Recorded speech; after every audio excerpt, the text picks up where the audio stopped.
Insan beriman yang sejati itu, orang beriman, faya'lamuna, maka mereka segera meyakini. Perhatikan, di situ diterjemahkannya kalimat ya'lamun dengan meyakini. Jadi ilmunya dibimbing oleh imannya. Perhatikan baik-baik ya. Di orang beriman itu senantiasa mendahulukan imannya dalam setiap perkara. Walaupun nanti ilmunya karena tipis ilmu, belum banyak, sehingga belum mampu membantu logikanya untuk mencerna, dia dahulukan imannya. Iman dulu, yakin dulu, baru hikmah datang membantu akalnya untuk memahami itu. Karena ada beberapa peristiwa dalam kehidupan, kadang-kadang akalnya belum bisa nangkap. Tuh, akal belum nangkap.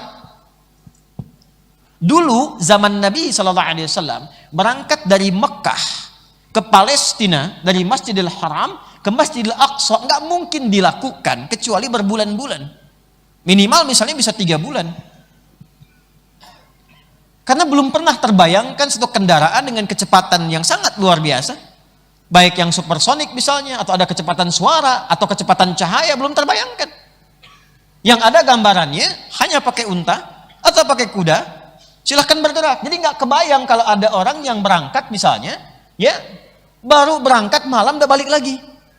Akalnya belum nyampe. Maka dari itu mukjizat datang untuk menggugurkan ya konsep-konsep akal yang kadang-kadang merasa unggul, merasa hebat dengan akal itu. Maka terkadang datang dalam agama ketentuan yang ingin mengembalikan akal pada tempatnya. Maka ini yang dikatakan oleh Abu Bakar.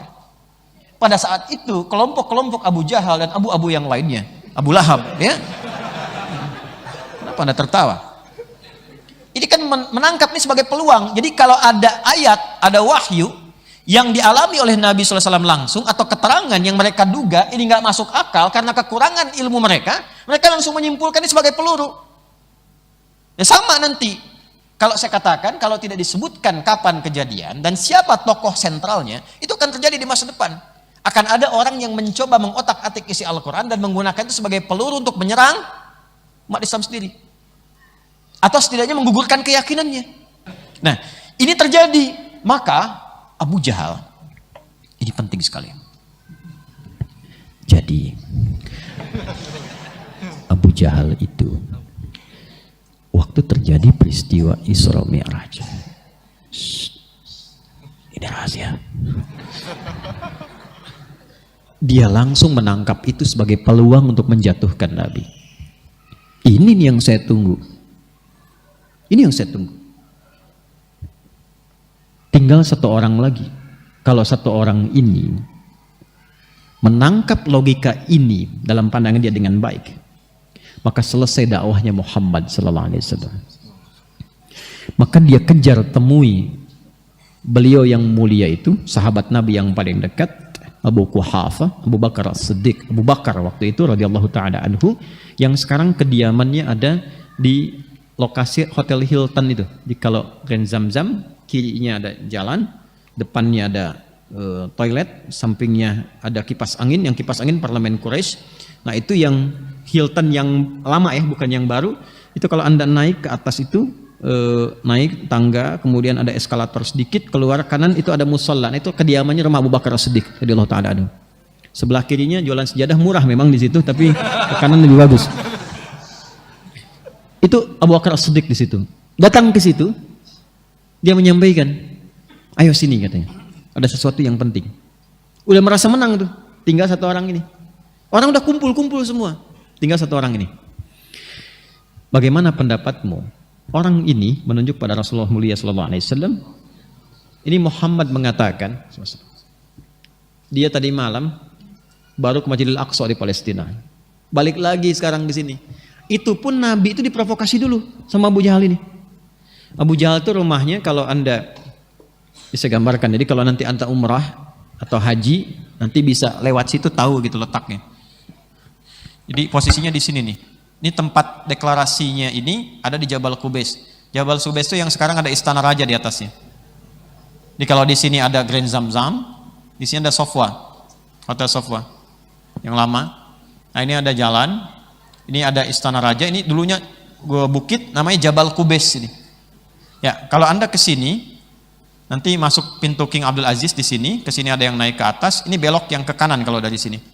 Nanti menemukan di sini ada pos security yang sering saya ungkapkan itu. Ya, CCTV-nya putih ngadap ke sini. Ini ada kursi merah di sini, ke sini sampai sini ada 35 kipas angin. Atas. Udah saya hitung, nggak usah diprotes. Benar saya hitung. Kalau Anda ke sana jadi 37 berarti nambah 2, gitu aja kan simpelnya. Nah. Ini pintu 26, Get Ismail. Ini ke sini ada bab Nabi, pintu Nabi. Di sini Nabi sholat 2 rakaat sebelum menunaikan Isra. Di sini. Jadi kalau biasanya teman-teman yang pernah ikut saya pernah tunjukkan ya.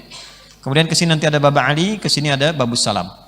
Di sini rumahnya Abbas radhiyallahu taala anhu. Nah, di sini dulu di lokasi dekat ini ada tiang listrik, lampu besar yang sekarang sudah nggak ada.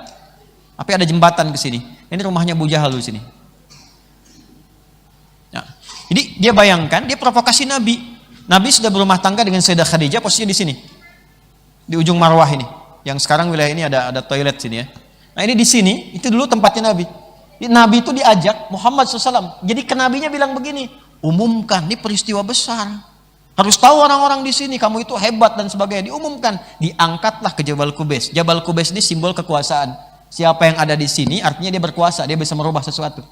Makanya sekarang yang memegang Saudi dan sebagainya, bikin istananya di sini untuk menunjukkan ini yang pimpin. Maka diajak naik ke sini, diminta menyampaikan, tinggal kata Abu Jahal satu orang lagi, kalau ini sudah menolak ajaran Muhammad SAW, selesai dakwah Islam.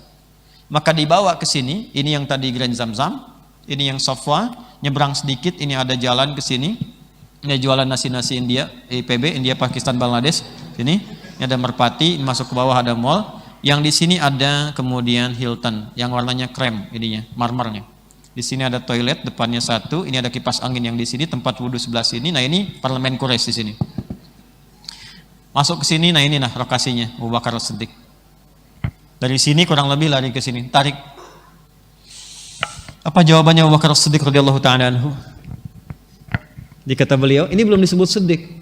Ketika disampaikan Muhammad mengatakan, Muhammad katakan, aku tadi malam diisrakan oleh Allah Subhanahu wa taala ke Palestina, ke Masjidil Aqsa, begini, kemudian dimi'rajkan dan kembali. Cuman dalam semalam yang itu enggak full semalam, sebagiannya saja. Maka apa kata Abu Bakar As-Siddiq?